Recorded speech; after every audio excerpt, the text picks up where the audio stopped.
Hello all, this is Mike Welker. Some of you know me as Deacon Mike. Here is Banish All Their Fears. It's Bayonet and Musket, Volume 1. This one contains the battles of Neerwinden from 1693 and the War of the League of Augsburg, and it has Blenheim of 1704 from the War of the Spanish Succession. This is by David Fox and Ben Hull. It's the new series. In a sense, it builds on Musket and Pike, but a number of big changes occur. Really big ones, I think. So you have in the game a double-sided map. You've got the rules of play. There's a playbook, 5 counter sheets, a command display, kind of unique element to the bayonet and musket system.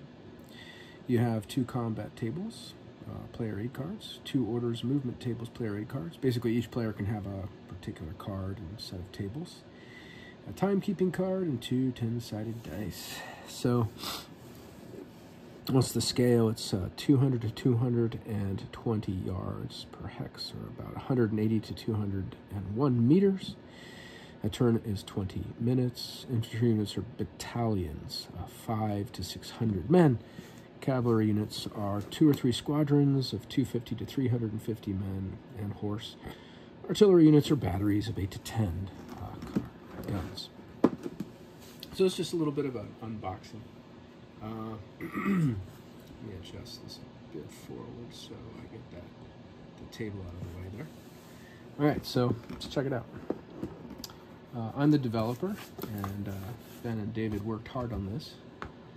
So I'm really proud of this game. It's an awesome game, and just an excellent presentation from all of the artists and production people. A lot of bags. I'm gonna guess there's 30, maybe? I don't know. I didn't count them. Okay, bags. All right, rules of play in the game.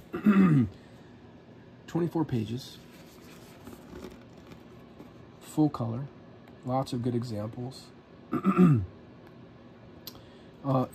Many of the examples have a little bit of a gray box, just, nice description. However, importantly, just occasionally, maybe there's one instance where what I think is pretty self-evident, as I was looking at it in a little while ago, just reviewing it. There's one particular graphic that you just have to interpret it a little bit of extra mental work, at least on my part. Although I have been a little bit under the weather, so it's probably just the fog of my brain, right? The intro gives you the basic idea behind the design, and in essence, you've got much larger armies, and so you have the battalion unit counters doing the fighting, right, down on the map, and you have a brigade echelon kind of system, and the brigades are just kind of an organizational unit. Or counter. And so you have even an example of here's an infantry brigade in its color, and it tells you that there's a number of units in that brigade. So this one has 6. It was on the left wing. It has a morale of 8. The counters that kind of govern command and control are situated on a different sheet right next to the map, okay? And pretty cool, and not very complicated, right? I mean, look at that, it's only 24 pages long.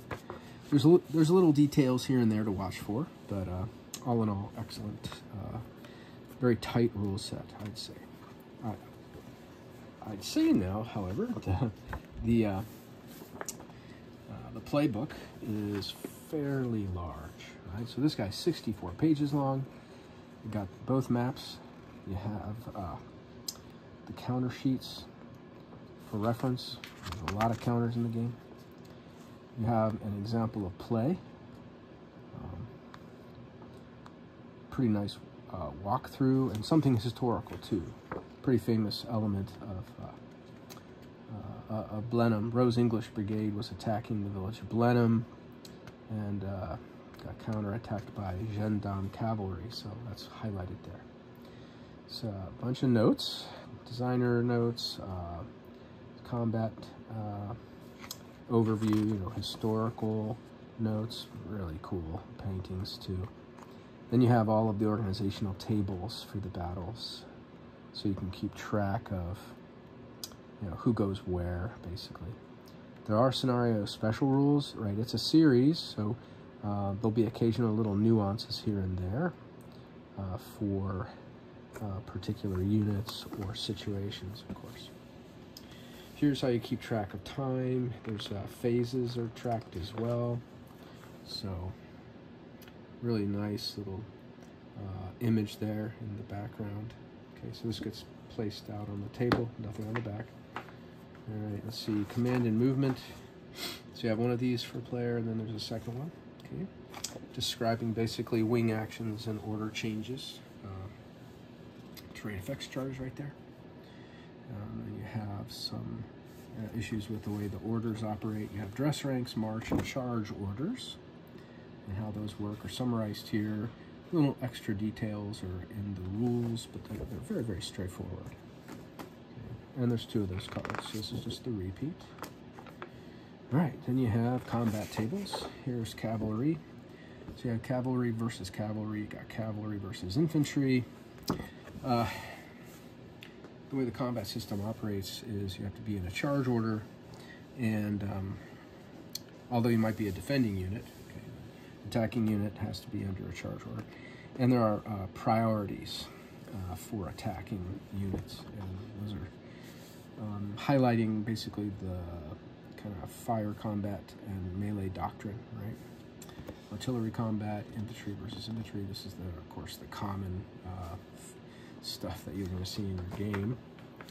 And right, there's two of those charts. Okay, then you have a double-sided. So this is basically the wing and line chart, which shows the Allied Army, French Army. This one is for Nervinden. On the opposite side is the way that the line and wing details are provided in Blenheim. And what you got, for instance, from the Allied Army point of view is these wings that are identifying by name placement of combat units. So you can actually see right here the number 6. And it's telling you that there can be six brigades in the front, in the support, and in the reserve, right? So a lot of power placed there. Also over here 4, right? And over on the map, as you'll see, you'll have the wing boundaries identified, and then there's a variety of special rules which govern requiring units to stay inside their boundaries, basically. So here's the Blenheim map. I'll just do this part right here. Note, you can see the part of the map indicators includes this line, a wing boundary. You have a forward deployment boundary. Here's an optional boundary for the French. Okay, so fantastic map. Let's see. Won't get as much as I'd like into it, but you can see. And it's kind of a thicker poster. For some reason, it feels to me like a little bit of a plastic element is in there, and so it's sort of heavyweight, but you know, it definitely has a papery quality. But yeah, beautiful. Right. Okay, so notice wing boundaries here. So you have, here's one in this Lutzigen spot here. So this wing boundary right here, and you have this one, this middle. Second to the left, right? Right. So then look at this narrow middle boundary right here. Okay. And you have a boundary right here. So that large element there that the French put in place. And then this far right over here at Blenheim. So that's Blenheim. Here's Neverenden in the League of Augsburg. Right. So 9 years worth. And let's see, that's the map. And then tons of counters. Well, let's see, I'll put them in order first. Let's see. There's sheets 1, 2, and 3, 4, 5. Okay. 6 counter sheets. And so here's a bunch of markers, casualties, route markers, order markers. Okay, there's going to be a fire that'll get caught, of course. There's some special scenario rules regarding that. There's the backs of these counters. So you have the artillery Limbird counters on the back of the fire. Notice that, well, here's a brigade marker, right? So leaders, brigades, fantastic art. It's just really, really good art, right? So if you get a chance and you want to reach out to this artist, Dariush, I'm probably saying his name completely wrong. Got these nice artillery counters, the overhead there. So we went with overhead formations here, right? So you have this nationality indicator. You have some special identifiers regarding the troop strengths, and then you have basically a designator in terms of, like, this is a large battalion with 2 counters. So this is Bellegarde as the brigade commander, and Chantron with 2 counters. Let's see if we can find the big guy somewhere.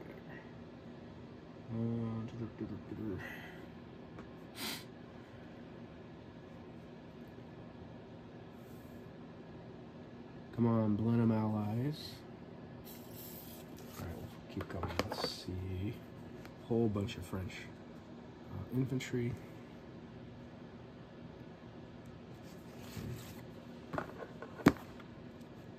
Here we go. Here's Maximilian.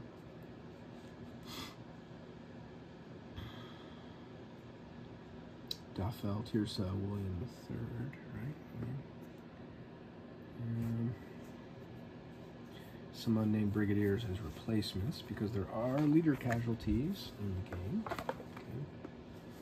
Tayad. Okay. There's the big guy, Mabra. I got a bunch of really cool, look at the Saxons here. So real nice overheads of the troops, right? And when they come, well, they hold their volley until they begin fire. And so you have, this is troops that are disrupted, right? These are troopers, I should call them. So horse flesh all scattered there, right? So I'll show you in this case. Here's an infantry battalion, and this is Seckendorf. So it must be Wittenbergers, right? 3 strength points on the counter, okay? And when they hold their volley, they look like this. So that's the front of the counter. Okay. Then they volley, and they automatically do a hit when they volley, and they also flip over, and they never come back to their pre-volley side. So you see a particular hit taken, representation of the decreased firepower from the the awesome first volley kind of notion. Pretty cool effects with artillery hits. They basically last through, in terms of the sequence of play, they last through a sequence that impacts units that are, moving or present inside those marked hexes. So tons of counters. That's why you need so many bags. The game is depicting, of course, the linear warfare of the period. I want to just point out some of this stuff back, give you the general gist of especially Ben and David's notions.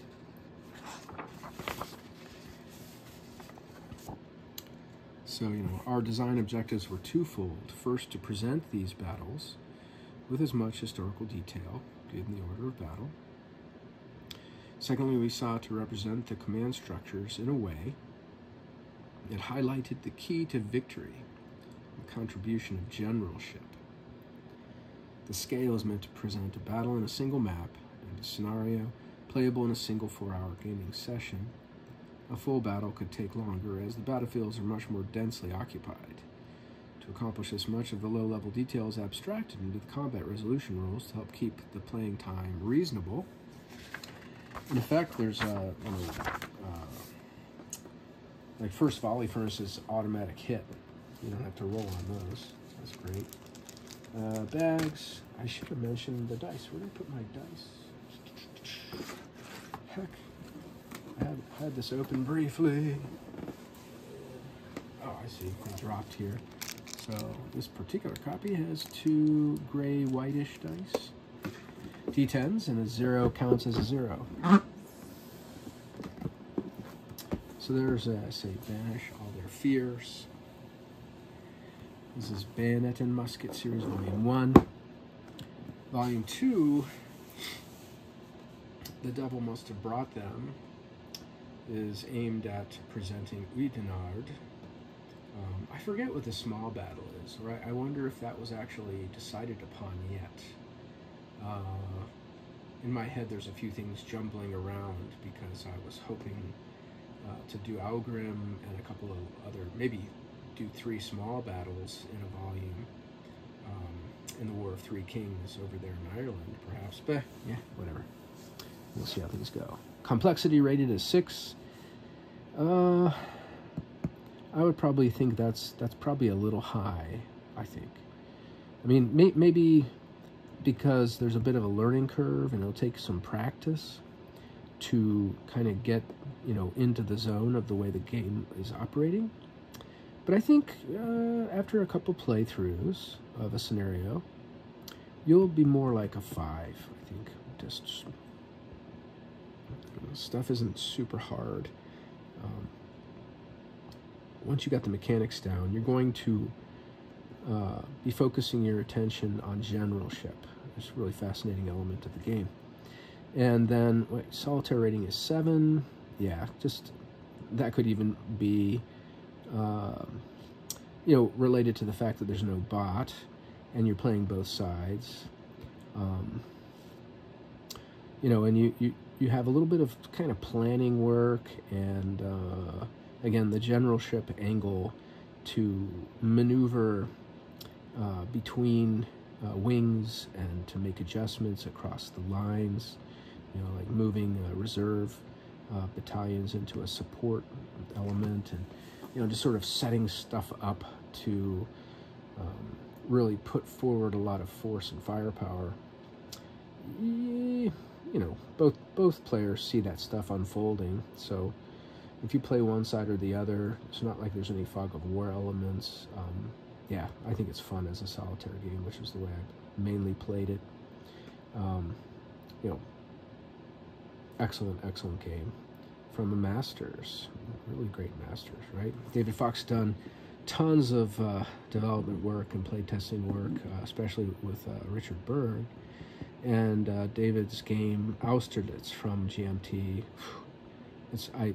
I find it to be fantastic. A much better Napoleonic regimental game than Le Bataille, actually. No offense to Le Bataille players and aficionados, but I just found the GMT Austerlitz to be amazingly good. And Ben, right, is famous for Fields of Fire. And of course musket and pike, and in having kind of won over a certain segment of players to the overhead depictions for musket and pike. That tradition is now continuing here, and maybe it'll even go forward in terms of if we move into Napoleonics. Get that overhead view there too. Anyhow, this is Mike Welker. I'm the developer. Charlie Kibler was the map artist. Okay, the counters are Dariusz Barazewski. Production coordinator was Kai Jensen. Okay. And of note, the picture that we really became very fond of was the first foot guards at the Battle of Ramillies. So it's not even a Blenheim fight there, but it kind of bespeaks of the thin red line, shall we say. Fantastic. So, hope you get your copy soon. That's the contents on display for you. Hope everyone is good. Merry Christmas, Happy New Year. We're almost into 2024, and finally this has come out.